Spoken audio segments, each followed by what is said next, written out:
अजय तो इकडे ठेव.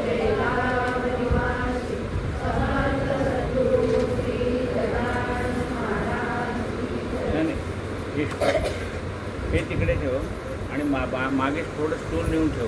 कोणी आलं तर हां. जय जय रघुवीर समर्थ. आपल्याला व्यवहारामध्ये एक गोष्ट माहिती आहे की उद्या मुलाच्या शाळेच्या स्पर्धा असतील तर आई सांगते बाळ आता उद्याचा अभ्यास आजच कर म्हणजे उद्या तुला मी खेळायला सोडीन. तसं आता उद्या भोंडलाय तुम्हाला खेळायला सोडायचं आहे म्हणून आज थोडं विलंब झाला कारण मध्ये दसरा आला ना. दसरा आल्यामुळे तुम्हाला गीता पाठणार थोडासा आपल्याला एक दिवस ताण पडलेला आहे. काय हरकत नाही. उद्या आधी 18वा अध्यायाचं वाचन होईल आणि त्यानंतर विष्णू सहस्त्रनाम होईल आणि मग भोंडल्याला सुरुवात होईल. त्यामुळे ते 5:15ला जरी भोंडला असला तरी तुमचं हे पूर्ण झाल्यावरच भोंडला चालू होईल असं. उद्या प्रवचनाला आपल्याला शक्यता कमी आहे. 5 मिनिट. हा उद्या द्वादशीच आहे त्यामुळे उद्या तोही प्रश्न नाही. गुरुजींची उद्या काही घाई नाही आहे काय. त्यामुळे उद्या द्वादशी असल्यामुळे प्रवचन नाही आहे पण उद्या भोंडला आहे. आपण चातुर्मासानिमित्त आत्माराम या विषयावरती यथाशक्ती चिंतन करतो. 3 समास पूर्ण झालेले 4थ्या समासाला सुरुवात आहे.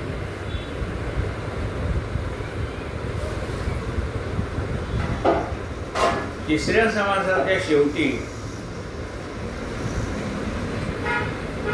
समर्थाने सांगितलं तुझे स्वरूप तुझची न कळे ते जया साधने आकळे ते साधन ऐक सोहळे भोगसी स्वानंदाचे.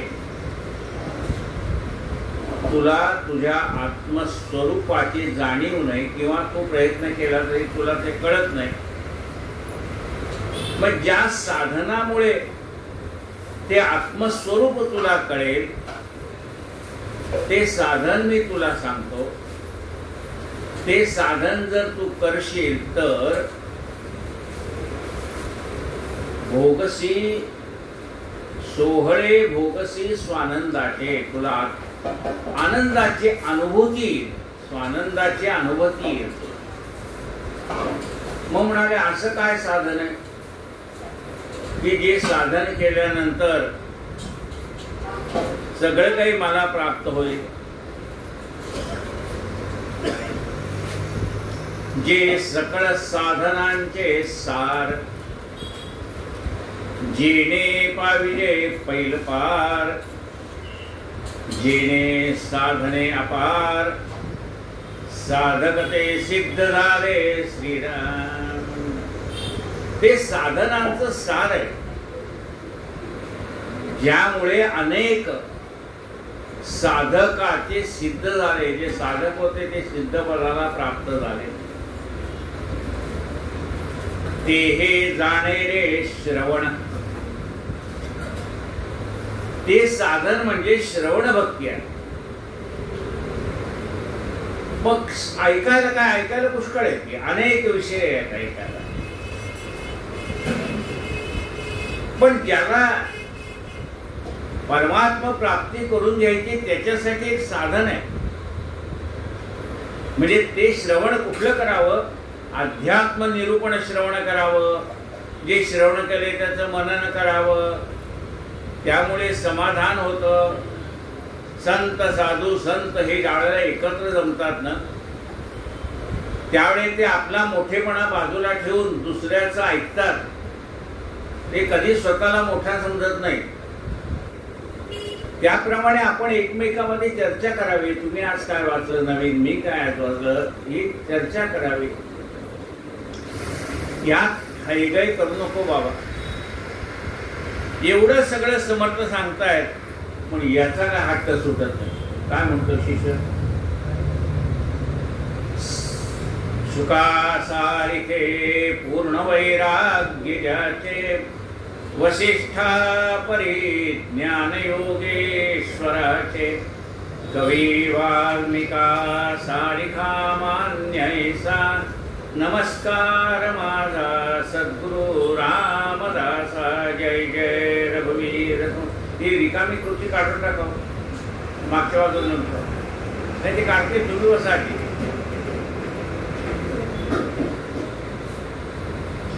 शिष्य काय म्हणतोय पहा.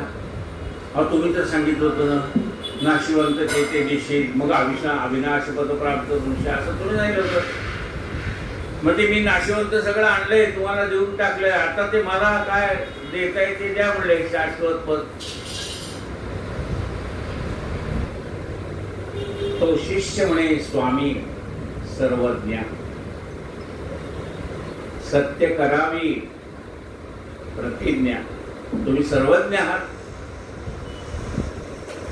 तेव्हा आपण केलेली प्रतिज्ञा पूर्ण करा. नाशिवंत जितके देशी तरी अविनाश पद प्राप्त दुसरी अशी तुम्ही प्रतिज्ञा केली आहे. नाशिक घेवंत घेऊन साधना वरपडे न करावे. हे नाशिवंत घ्या आणि लगेच मला म्हणाले ते काय शाश्वत पद आहे ते द्या. हे साधन कर ते साधन कर असलं काही सांगू नका. रेडीमेड देऊन टाका मोकळं झालं काही न करता. समर्थ आहे ते साधे आहेत का ते सगळे ज्ञानवंतच आहे. शिष्य काय म्हणणार बघा कोण काय म्हणतो त्याची पात्रता किती याचा विचार करावा लागतो. म्हणजे त्याची बुद्धिमत्ता किती आहे. अडाणी माणसाने काही विचारलं तर संत राखवत नाही. संत म्हणतात त्याला नीट एकदा नाही 10 वेळा मी समजून सांगेन पण नुसतंच वरच्या वर्गात घालणार नाही त्याला शिकून वरच्या वर्गात घालेल. त्यामुळे संत चिडत नाही.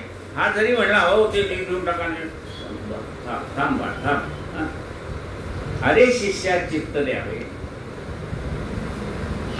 नाशिवंत तुवा ओळखावे साधन न लागे करावे प्रतिज्ञाच आहे. म्हणजे मी तुला काही साधन सांगत नाही फक्त नाशिवंत काय आहे ते तू जाणून घे. म्हणजे मला माहिती आहे की केळी नाशिवंत आहे हे सफरचंदाला उद्या डाग पडणार आहे ती फुलं आणलेली सगळे नाशिवंत आहे हे सगळं नाशिवंत आहे. तुम्ही तर सांगितलं नाशिवंत आणणार ते सगळं घेऊन आलं म्हणाले. तू मला नाशिवंत दिल्यानंतर मी तुला अविनाश पद प्राप्त करून देणार ही प्रतिज्ञा मला माहिती आहे बाळा. पण सावधान आहे. अरे शिष्या चित्त द्यावे. नाशिवंत काय आहे ते आधी तू ओळखून घे मग मला अर्पण कर. मी नाशिवंत दे म्हणलं हे कर पण मुळात नाशिवंत काय काय आहे ते तर जाणून घे. प्रतिज्ञा करावी प्रमाण ऐसे बोलतो हा कोण. नाशिवंत केले मदार्पण त्याही मध्ये तो आला. तू आधी विचार कर मला प्रश्न करणारा कोण आहे. तू मला प्रश्न केलास की नाही की तुम्ही असं असं सांगितलं होतं. मग तुझ्यातला हा जो मला प्रश्न करणार आहे नाशिवंत प्रतिज्ञा करावी प्रमाण असं म्हणतोस ना तू. असं म्हणणारा तुझ्यातला हा कोण आहे तू जाणून घे. कोण म्हणते मला तुम्ही दिलेली प्रतिज्ञा पूर्ण करा म्हणून. प्रतिज्ञा करावी प्रमाण ऐसे बोलतो हा कोण. पुन्हा तू म्हणतो नाशिवंत केले मदार्पण. मग मी नाशिवंत अर्पण केलं असं म्हणणारा हा तुझ्यातला कोण आहे ते तुझा. तुझं हे नाशिवंत शरीर बोलतंय का नाही बोलत. यातला आत्मा निघून गेला तर काय बोलणार आहे. म्हणजे ते शरीर बोलत नाही बोलविता धनी वेगळाची. तो कोण आहे ते तू जाणून घे. चाले हे शरीर कोणाचे सत्य कोण बोलविते हरिविना हे तू जाणून घे. तू जो मला प्रश्न विचारतोस ना प्रतिज्ञा पुरी करा ते कोण कोण बोलतंय तुझ्यात ते तर तू बघ त्याचा शोध घे. कोण हा प्रश्न मला विचारतोय. तू म्हणसी जे दिसले तरी द्यायास कोण उरले. जे उरले ते झुरले मजकडे श्रीराम. तू म्हणशील दिलं, कोणाला दिले? आणि सगळं नाशवंतच आहे. तू देणारा कोण आणि मी घेणारा कोण? देणाराही तोच आहे आणि घेणाराही तोच आहे. तू म्हणशी जे दिले तरी देयास कोण उरले, जे उरले ते झुरले मजकडे श्रीराम. तू म्हणतो सगळी नाशवंत दिलं, पण तू शाश्वत आहेस का बाबा? तू पण नाशिवंतामध्ये झालायस. मग हे तुझं जे नाशिवंतपण आहे ते मला दे, म्हणजे हे नाशिवंत शरीर मला दे. तुझं हे नाशिवंत शरीर आहे ना, का शाश्वत आहे? नाही म्हणलं शरीर नाशिवंत आहे, आज नाही उद्या जाणारच आहे. मग एवढं तू लागतं आहे ना बाबा, हे नाशिवंत शरीर जाणार आहे. मग सगळ्या नाशिवंत गोष्टी आणून दिल्या, हे का बाजूला ठेवलं? हे पण मला देऊन टाक ना. तू नाशिवंतामध्ये आलास, आपणाशी कार्य चोरशी. बाकीच्या वस्तू काढून दिल्या, स्वतःला मागे ठेवला, असं का केलं? आपणास कार्य चोरशी. नाशिवंत देतात चकचकीशी, फटरे पडत मोठ. अरे नाशिवंत देताना तू मागे पुढे करायला शाश्वत काय देशील? तुला नाशिवंत देता येत नाही, तू मला शाश्वत काय देणार आहे सांग?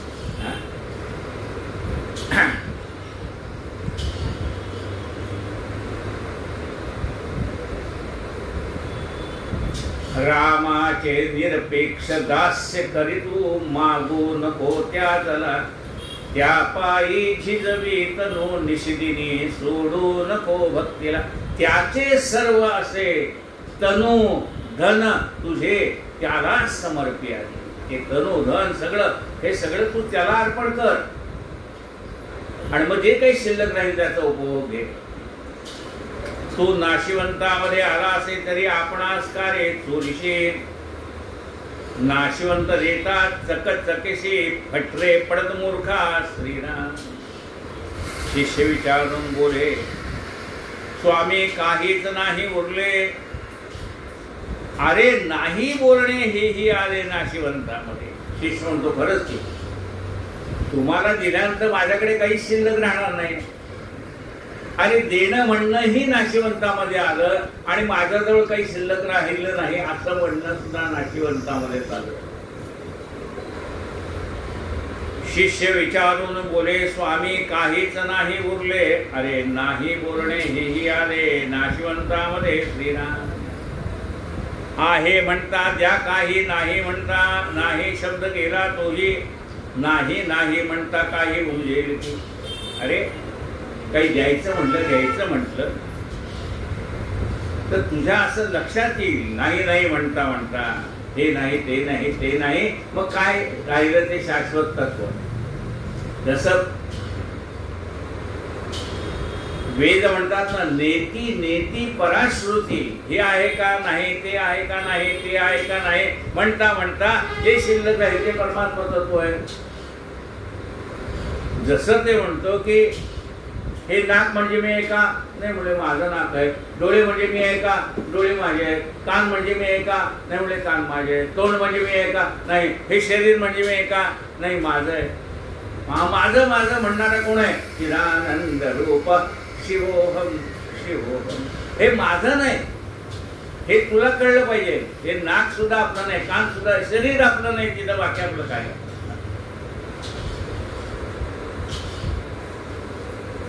आहे म्हणता द्या काही, नाही म्हणता शब्द गेला तोही. आहे नाही आहे म्हणता काही उमजेल की श्रीराम. कारण जे जे आकाराला आलंय त्यातलं काही तू मला देशील तर ते नाशवंतच आहे ना. तू काही दिलं तरी नाशवंत आहे. काही देतो म्हणणं हे सुद्धा नाशवंतच आहे.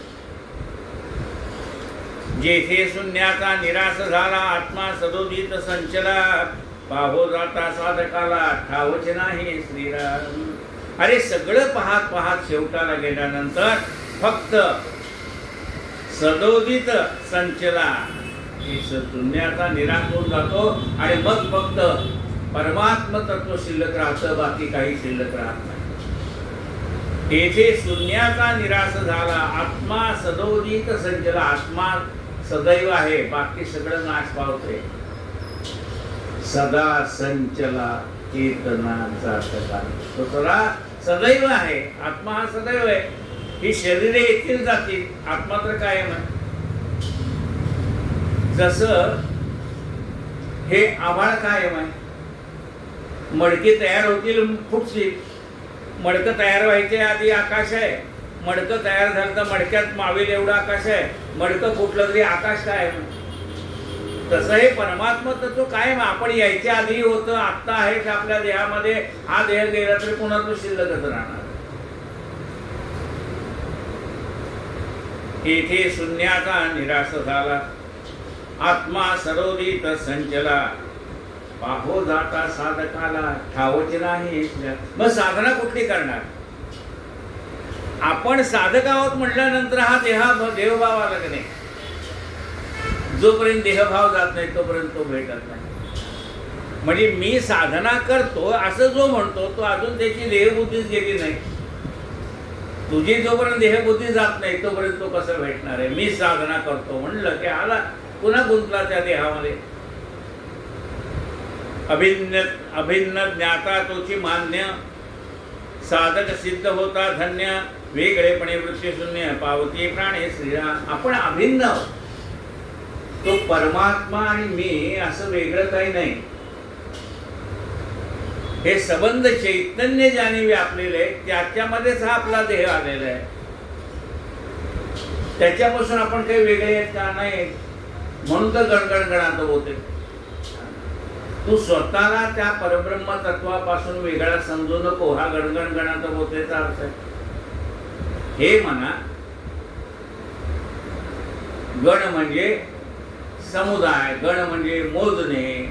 हा जो समुदाय सगळं हे जे विश्व आहे, समुदाय म्हणजे विश्व, हे ज्या चैतन्याने व्यापलेलं आहे त्यामध्ये तू स्वतःची गणना कर. तू स्वतःला त्याच्यापासून वेगळं समजू नको. हा गणगणगणात होतेचा अर्थ आहे. तू स्वतःला का त्याच्यापासून वेगळा समजतोय? या चैतन्य शक्तीने सगळं विश्व व्यापलेले आहे. त्यात तू पण आला. तू काय बाहेरच आहेस काय?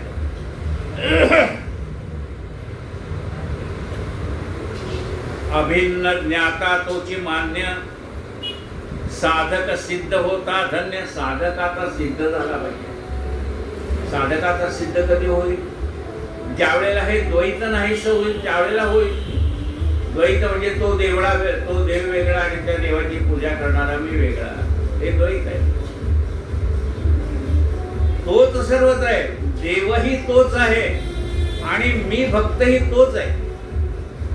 श्रोता वक्ता श्रीराम समर्थ. श्रोताही तोच आहे, वक्ताही तोच आहे. तू स्वतःला त्याच्यापासून वेगळा समजू नकोस. देवाणी भक्त तुझा नाही विचार. देव आणि भक्त एकच स्वरूपच आहे. तू स्वतःला वेगळा का समजतो? अरे वेगळेपणाने पाहायला जाशील तर, म्हणजे तो देव वेगळा आणि मला कोणतरी मुक्ती देणारा वेगळा असं पाहायला जाशील तर बघ, वेगळेपणे पाहो जाता मोक्ष न जोडे सर्वथा.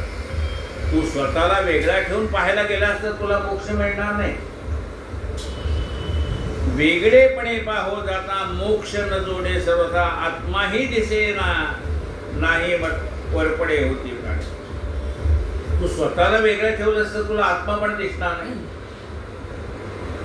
तो आत्मा तू काही वेगळा नाही. तात्पुरत्या कामासाठी ते आत्म्याने हे शरीर धारण केलेलं आहे. ते काम संपलं की ते जाईल, तो कायम राहील. म्हणजे तो म्हणजे तूच आहेस. तूच हे अनेक देह धारण करतोस. वासांस जीर्णानि यथा विहाय अन्यान्य संयाति नवानि.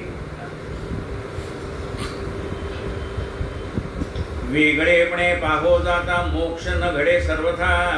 आत्मा हे दिसेना दिसेसा नाही मात्रा. वरपडे होती प्राणे श्रीराम. आपल्या डोळा जे जे देखले ते पंचमहाभूतामध्ये आले.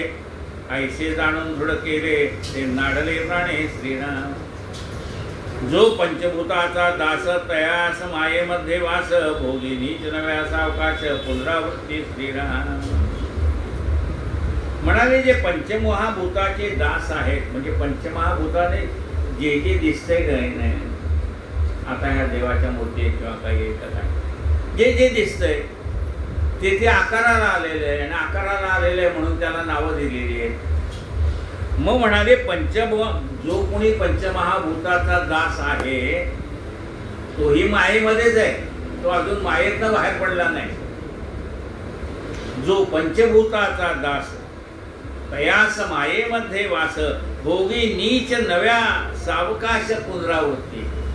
त्याला पुनरावृत्ती चुकत नाही जो मायेचा दास झालाय. त्याला पुनरावृत्ती पुनरुपी जन्म पुनरुपी म्हणणं पुन्हा चालूच त्याचं. तो शिष्य विनंती म्हणे आशंका उद्भवली पंचभूतांची सेवा केली बहुतेकी. अहो तुम्ही असं कसं म्हणतात? शिष्य लगेच भांडायला म्हणजे जोपर्यंत माझं समाधान होत नाही तोपर्यंत मी तुम्हाला प्रश्न विचारणार. ही शिष्याची भूमिका आहे. माझं समाधान होईल तोपर्यंत मी तुम्हाला प्रश्न विचारला. शिष्य म्हणतो अहो तुम्ही म्हणतोय मग ते पंचमहाभूतापासून निर्माण झालेले जे सगळं हे विश्व दिसतंय ते त्याची जर आम्ही पूजा केली तर मग आम्ही पण पंचमायेमध्येच गुंतलो असं होईल. पण म्हणले आपण जर पाहिलं तर सगळे साधू संत त्या पंचमहाभूताची सेवा करतायत. तुकाराम महाराजांचे अभंग बघितले, पांडुरंगाचं वर्णन चाललेलं आहे, माऊली म्हणताय, रामदास स्वामी म्हणतात सगळे. मग अनेक संत जर या पंचमहाभूताची पूजा करताय आणि आम्ही पण करतोय, मग फरक आहे त्यांच्यात आणि आपल्यात फरक आहे. ती शंका आहे. म्हणजे उत्तर उद्या काय? उद्या नाहीच आहे. एक दिवस तुम्हाला थांबावं लागेल उत्तरात. तरी उद्या प्रवचन नाहीये. परवा दिवशी या प्रश्नाचं उत्तर समर्थ देते. कायेन वाचा मनसेंद्रियर्वा बुद्ध्यात्मना वा प्रकृती स्वभावा करोमि यज्ञं सकलं परस्मै नारायणायति समर्पयामि अच्युतं केशवं रामनारायण.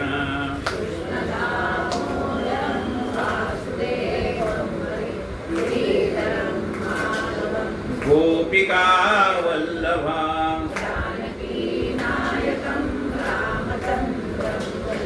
हरे राम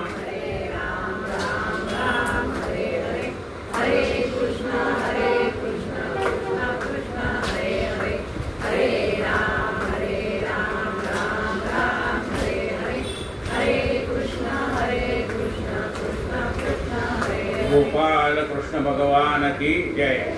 काल या अध्यायातल्या 8 ओव्या झाल्या होत्या. आज 11 ओव्या झालेले. तर उद्याचं विश्रांती. परवा दिवशी आपण पुन्हा आत्माराम या विषयावरती चिंतन करूया.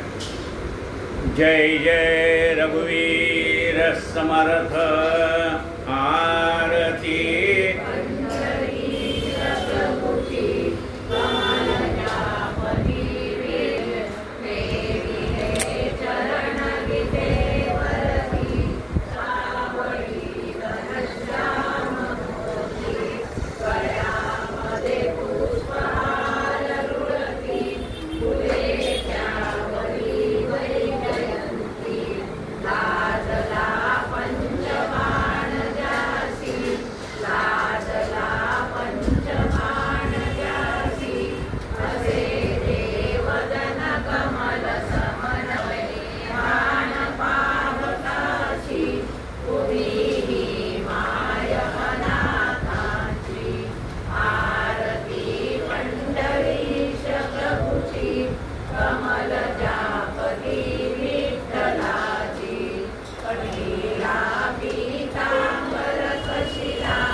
सद्गुरु गजानन की जय। जगद्गुरु संत तुकाराम महाराज की जय। जय जय। आज एकादशी आहे। जमेल त्यांनी रात्री फराळाला या।